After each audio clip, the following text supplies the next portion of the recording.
Welcome to the Soulful CXO. I'm your host, Dr. Rebecca Wynn. We are pleased to have with us today Mike Shanko. Mike is award-winning Transformation Chief Information Officer and Board Advisor. His prior roles have included Senior VP Chief Information Officer for Blue Yonder, VP of Infrastructure and Cybersecurity for U-Haul, Senior Director, Continuous Improvement, IT Engineering and Operations for Silicon Valley Bank, and Executive Director of Technology Strategy Management for Consumers Energy. He was honored as the 2024 HMG Global Leadership Institute Award winner and the 2022 Arizona Chief Information Officer of the Year by ORBIE. Mike, it's great seeing you again. Welcome to the show. Rebecca, thank you for having me. I'm very excited to be here. You have a vast background. How did you even start in cybersecurity? Tell us about your journey. Yeah, I think for many of us in the technology sector, as we grew our careers, regardless of what our starting point was, development or infrastructure, desktop, for me it was desktop. But as I grew in my career, it became very apparent early on that cybersecurity was going to become a necessity for us. And as a leader, right, you spend a lot of time trying to understand the technology, trying to understand the implications to the business. And before you know it, you're spending the vast amount of your time as a senior leader in a technology organization dealing with cybersecurity related incidents. To the point where you start to look at where organizations need to take that and start to build actual practices around cybersecurity directors, CISOs, CISOs, or different varieties of that role. But as a CIO, you end up really being key to managing risk for the company. And I would say that also exists with the directorships, with manager roles as well. You have to create risk maps. You have to understand your risk from a compliance perspective, cybersecurity perspective, and you really need to become astute as to all the things that are happening in that space. And for me, naturally, as I took on different roles through different organizations, I had the opportunity to take on responsibility for cybersecurity. And through that, right, it really started for me in the utility sector more than any. It's a different world. We're talking about operational technology, securing the grid, whether that be gas, electrical, water. And then, obviously the other aspects of cybersecurity, key controls for SOX and JSOX, as well as other things that you need to do from an administrative perspective, are also putting up those additional boundaries to be able to secure the type of infrastructure that you're supporting, whether you're in manufacturing, you're in healthcare, or you're in utilities. There's a whole different gamut of regulations that we have to adhere to, and becoming aware of those really position you in a great position to be able to offer guidance to your company, to your associates on cybersecurity. It's interesting, your background, because not many people are able to successfully make a transition through the many sectors like you have, starting out in utilities and going to banking and going on with technology.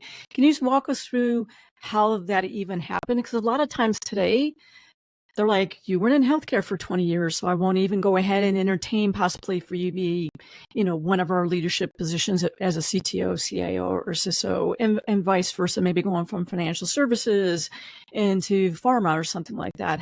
How did that happen for you? Yeah, that's also a very interesting journey for me, and the fact that I didn't really set out in the beginning to say I want to go work in all of these different verticals. And I've been blessed across my career to work at some fantastic companies with really wonderful people that gave me the opportunity to do other things. So as you transition, though, from one company to the other, I was with a water utility for really the first 12 years of my professional career. I had an opportunity to go and interview with Pfizer. You start to meet people along the way that give you the guidance on the strength of the company and what the company is doing. You start to get a lot more interest, right? And how can I make a difference? You think about pharmaceuticals. My time with Pfizer's making a difference in everybody's lives every day. It's providing, critical medications to customers around the world and patients around the world. And that you can contribute to that, right?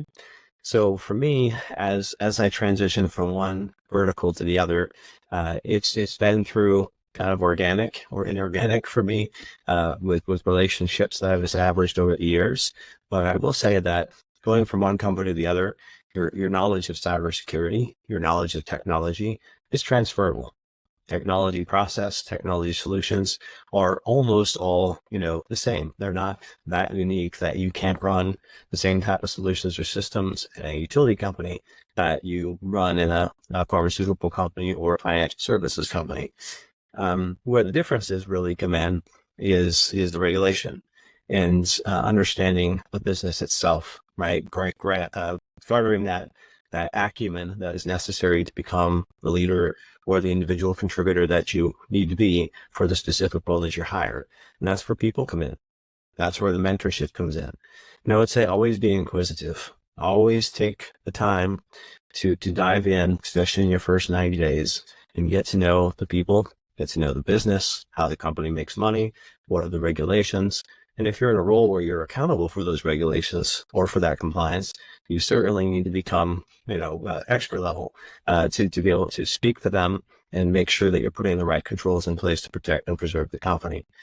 But it is unfortunate, as you say, right? It's if it doesn't say healthcare on your resume, chances are you may not get into the healthcare role, or the AI that reviews resumes when you apply for a role may automatically omit you because you don't have that healthcare.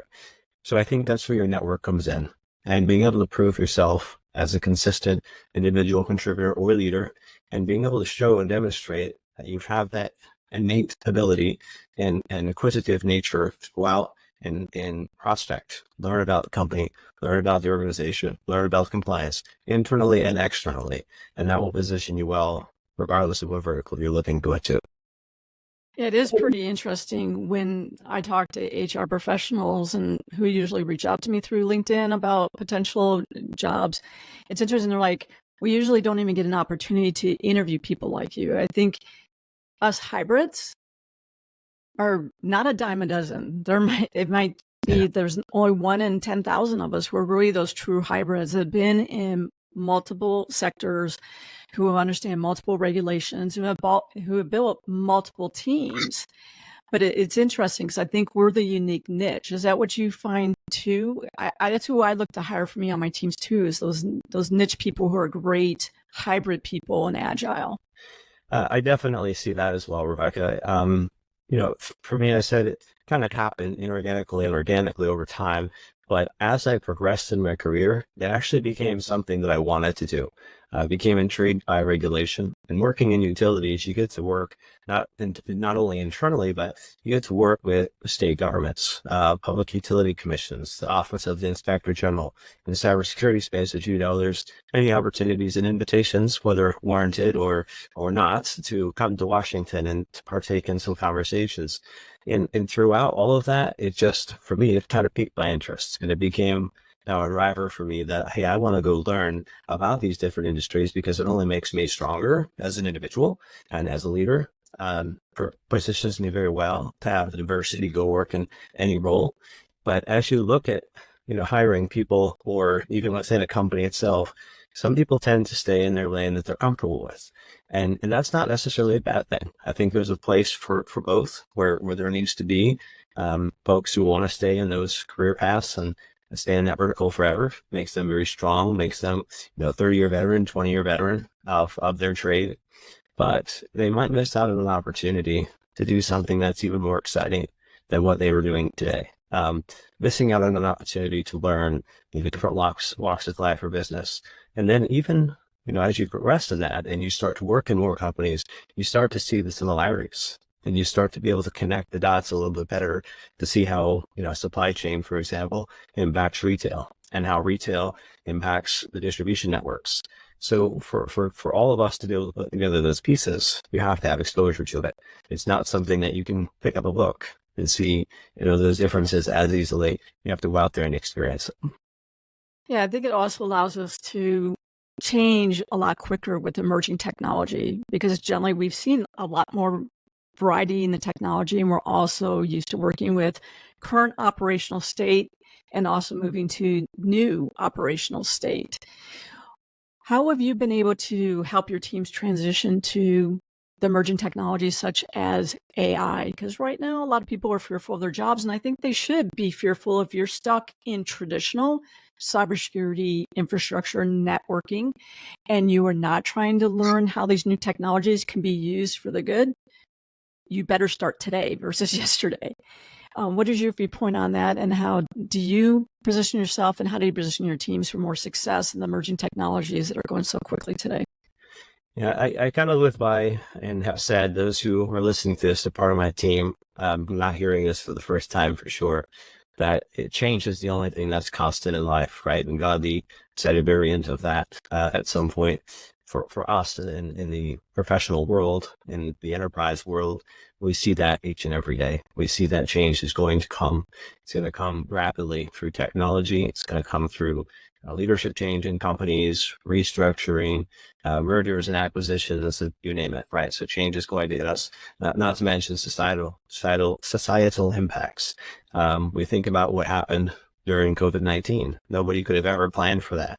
No one knew what to do, but we figured it out, right? As organizations and as people, we figured out how to make life work. And some of us play very big roles in being able to adapt to that.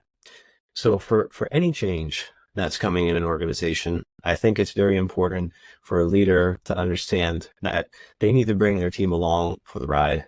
And change sometimes happens to us unceremoniously. We can't necessarily control what that change is.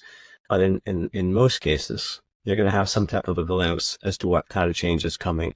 If you're doing your due diligence and you're looking ahead at the technology, if you're looking ahead at what the business leadership is doing, what the board of directors wants to see, you're going to be able to start to pivot the organization, your strategy, and your team, and start building a path to get there. And if you're bringing along your individual contributors, you're showing them, what does this change mean to them? Organizational change management is key here in giving people the opportunity to be a part of some projects, to be a part of the discussions, take training. And sometimes training is hands-on training. It's being a part of a conversation. Sometimes it's just figuring it out as we go along. It's not always going to be some type of structured training. And with that, you start to see people that are taking interest. And sometimes you're very fortunate and you have individuals that are going to take the ball and they're going to run with it. They want to be the advocate for that change. And then ultimately they become a champion for the change. And on the flip side, there's some people that are going to really struggle with change. And I think that's where you as a leader have to really understand people at an individual level, pay attention to how they're accepting and adapting to that change, but putting the pieces together in front of them, helping them feel comfortable with it, letting them know that, hey, we're learning this together. This is not do it or die situation. This means we're going to figure it out over time and we're going to position ourselves better. AI is moving at a faster pace than any other technology than we've ever really seen in my professional career. And with that, you can either get in front of it, you can enable it, you can give people the reins to go out and test and play around at the early days and in the adoption, while you as a leader are working on policies, structure, education for the team, education for the business, you getting to understand what does this mean from an implications to the business perspective, and then filtering that back to the teams. But you have to allow them to innovate. You have to allow them to play. You have to let them know that it's okay to fail, right? In the case of AI, failing fast is going to be important, but you can get in front of it and you can enable it, or you can stand there and let the wave crash over you as it goes by. I prefer to be in front of it. Yeah, I agree with you. I think creating some sort of sandbox where you have innovation labs where data analytics, architecture, being able to go ahead and even do capture the flag moments and stuff like that on your teams is really important. A lot of times people get fearful of that. There's also, like you said, there's outside ranges. I know here in Arizona, we have a big cyber range. Both of us are from Arizona that you can use as well too and be part of those groups. And people don't always take advantage of that. A lot of times they think that your advantage has to come 100% of work. And I've encouraged people outside there, whether it is being involved in a professional organization, whether it's being involved in a meetup group or webinars and stuff like that, get involved outside of work as well too, because there's great things out there in your work. Just doesn't have enough time or resources to be your sole source of learning new knowledge. Would you agree with that? Totally agree with that. I mean, you make an excellent point that learning is not something that we can depend on just our company to do. It's something we have to take on our own, right? We've got to do our own research. We've got to get out and have conversations. Some people are very comfortable in public setting and making relationships and networking. Others are not, and that's okay. But you do need to at least put your best foot forward and get out to, do the research, whether it's in a cyber range or an old school library, or go online. There's so much content that's out there. But you have to be a champion for your own cause as well. If it's something that you're interested in, then go out and get it.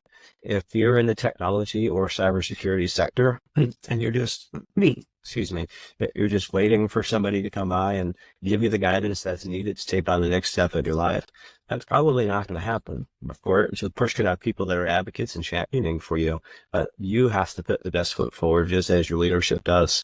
And that those two things come together. Now you have somebody who's innovating on behalf of the company, but you're also, improving yourself and giving yourself really an opportunity to be ahead of the game within your organization, or potentially, making yourself a subject matter expert that people can draw upon for opinions. And now you're building a network of your own, built based on the trust and the confidence and the knowledge that you have available to you. One of the things I think is a challenge as a leader is, it used to be a long time ago, prior to me, where people would stay in a job 10, 15, 20, 25 years. And even if in your heart you would like to find that one company that you could stay with for 7, 10, 15 years, it's just not the way the world is geared anymore. You almost need to look at yourself as a maturity model. And what stages of that maturity model are you the best leader in? Are you a person to come in and their bootstrap company, and it's to help them determine what technologies they need to put in and kind of what their team structure should be? And then you pass it on to the next leader who really is the builder of the teams. And then they pass off to the person who's really, I call more of a stabilizer, the person who go ahead and how can we really run this successfully for 5, 7, maybe 10 years? And then you have people like, we're really mature. We're looking at maybe going ahead and starting to acquire other companies and things like that. But you have to really look and see where you are as an individual anymore on that maturity model, and then start to see what are the companies that I best align with on the maturity model. Maybe they're at the maturity model or that department. Is that what you're seeing too? That's the paradigm shift that I think I've also seen the last 3 or 4 years. I could say I could look at this in two different lenses. As I mentioned before, I've been blessed to work at some fantastic companies over the years. And I think in some verticals and some sectors and some companies, it is very possible to start your career and end your career there. And I've seen that, especially in the utility space. That's a common theme where you have people that start off, maybe as a meter reader. In fact, one of my former CEOs started off as a meter reader in their career, I think when they were 16, and they grew all the way to the CEO of the company. Which is fantastic, right? That's a great story. That builds so much pride in that company. It builds so much pride in the organization. And now you feel like you're a part of that, right? And in his case, he absolutely was. He was a part of the brand of that company and probably will be for decades to come. On the flip side of that, because everything is changing, right? This goes back to the dynamic of how do we adjust to change? Chances are, no matter what industry you're in, no matter what vertical, it's not going to be the same 5 years from now as it is today. And that is because of the fast pace of change in innovation. Things like AI, right? Not only AI, but AI has been around for a while. Now it's very much mainstream, but it is on everybody's radar. And now everybody's asking questions. What can I do differently? What should we do differently? What kind of technology now is available to us that wasn't available 10 years ago? So we have to come to the realization that those external drivers are going to impact how we, manage inside the business. So I think staying at a company for a long period of time may still be very, very possible. I think staying in the same role at a company for a very long period of time is probably no longer a viable solution, because your job is going to be changing in some way, right? And you could grow with it, you could adapt to it, you can change along the way, you can improve upon it, you can be the driver for that change. But again, if you're going to expect that so I definitely feel like that may be changing, catalyst, and then we might see more people that are changing more frequently, at a 3-year period, 2-year period. And some of that is also, just changing generations. There's a difference in what people desire, what they want. Some people get bored quickly in their roles, right? Where they feel like they've reached their potential at one organization and they want to go on to the next. So I'm very happy to see that it's not just about compensation. For some it is. For many it's not. It's how can I continue to grow myself? How can I continue to be motivated and feel like I'm making a difference? And I think that's one of the drivers that we're seeing now with the rapid change through technology, through pace, and through the organizational construct itself. Yeah, I think one of the biggest challenges too is it's one of the very few times, whether it depends on how you want to count it. Do we have 4 generations or 5 generations that you're trying to manage in technology? And that is a challenge because every one of those generations, the way they like to communicate is different as a whole. Their communication channels is different as a whole. How they like to balance work life is different as a whole, and their sensitivity on how they like to interact and discuss things with people is different. How have you been successful in that, or what are the biggest challenges that you find that? I find that pretty challenging. I know one of the things I like to do is almost you have to sit people's like my ways of working or something like that and have them fill it out on their communication style. And you have to, as a leader, you might have to communicate things in 5 different ways because trying to get them only to hear your way takes a lot of time and extra processes versus at times to go ahead and to say things maybe slightly different in 4 different ways so everybody can pick it up quicker. It's almost like to me, like when I teach universities, you have to have a variety of ways that you say it so people can pick it up a lot quicker. Again, you're spot on, right? So I'm gonna unpack 2 different responses here from your statement. The first one I'll touch on is how do you get the message across to people? And I do think, if you have 100 people in a room, chances are you have 100 different understandings of what the speech was, the message was that you delivered. We're all going to internalize it a little bit differently. So having different mechanisms to be able to catch the eye, right? Something that triggers them. For me, I'm a very visual learner, so I like to see things in architectural diagrams. I like to see materials that, if I want to dig deeper, I can. I want that high level first understanding, and then I start to dig deeper from there. Others like words, others like messages or conversations. And now you think about how the generations are getting their content. I look at my niece who's just turned 2, and the fact that she had an Android device and an iPad when she was just after 1 year old, and she's learning her alphabets and her colors and so on. But at the same time, she's learning the interfaces. She's learning how to interact with the computer, the machine, the droid. And then I go back to my children who are now 17, I'll soon be 18 and 21. They also have access to technology, at a fairly early age, but for them, maybe then 7 or 8. So it's getting younger and younger. And then on the other side of that, we have the community of folks who are getting close to retirement age, right? Or at retirement age. And they need to be receiving information differently. Not everybody's going to grow at that same pace. Not everybody's going to want to swipe left and swipe right. Some want to still scroll through an email. Some still want to have that conversation. And I think as an organization, as a company, as a society, we just need to respect that everybody's different. Everybody's going to internalize the message different. And this is something that when we think about the topic of diversity, it really is, it's not just diversity in race or sex or preference, but it is diversity in thought. It is diversity in how we operate. It is really, each person is an individual. We have to recognize that. We have to try to, connect with them in some way or the other in a manner that's going to make it efficient for them. Now, of course, you can't do 100 different ways, but to your philosophy of 5 different ways, 7 different ways, even in the change management world, you say, hey, you have to communicate something 7 times before somebody hears it. So I think you just understanding your organization, understanding the talents, the generational barriers that you might have, you have to find a way to connect to them in all ways as effectively as possible. And I tell people it does go part of your business continuity as well too. If you think that you will always have technology, what happens if that technology goes down? Right? What is your backup to the technology? And we've seen that. We've seen that recently when the healthcare systems recently have gone down, even in our own state. And then there's no access to those pharma records and stuff like that. Where is it on records? Where is it written down and stuff like into that? And I tell people, remember, if technology totally goes offline, you are going to need people who can read a manual. You can go ahead and pick up that book and things along those lines. I don't lose those skills and rely solely on technology. Don't lose the basics is what I always tell people. And unfortunately, I think we're losing the basics, right? Yeah, we're very dependent as a society on technology in so many different ways.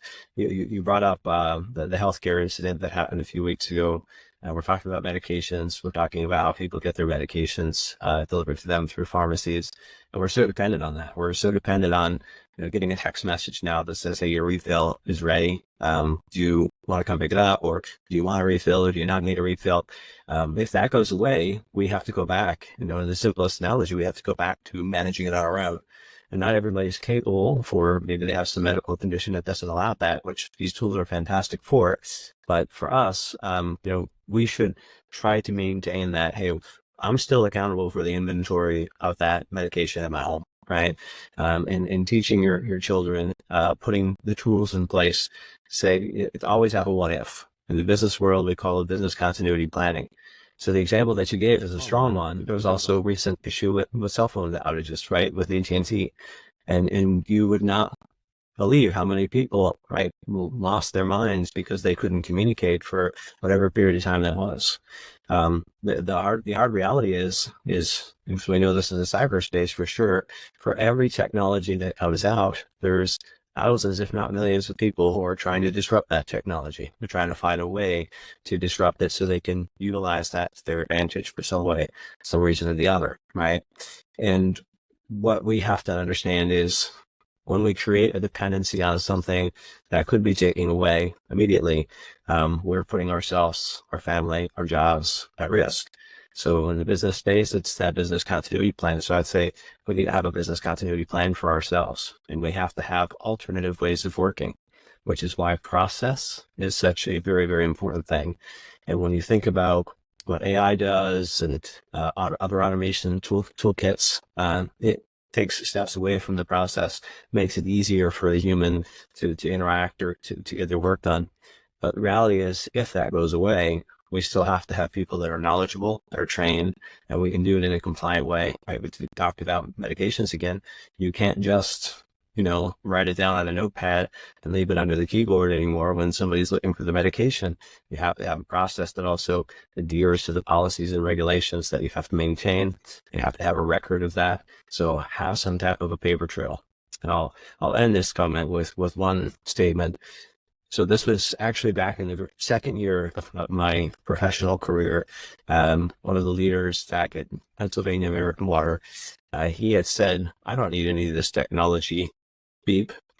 I can just do it on pen and paper. And, coming in new to the company, new to the business world, I felt that was very, misguided for him to say, right, technology is going to innovate. Still young in my career. But the reality, I look back now at that comment, it's still on my mind. If he didn't have that mindset, when these things did come, he would not be able to run his business. He would not be able to provide to his customers.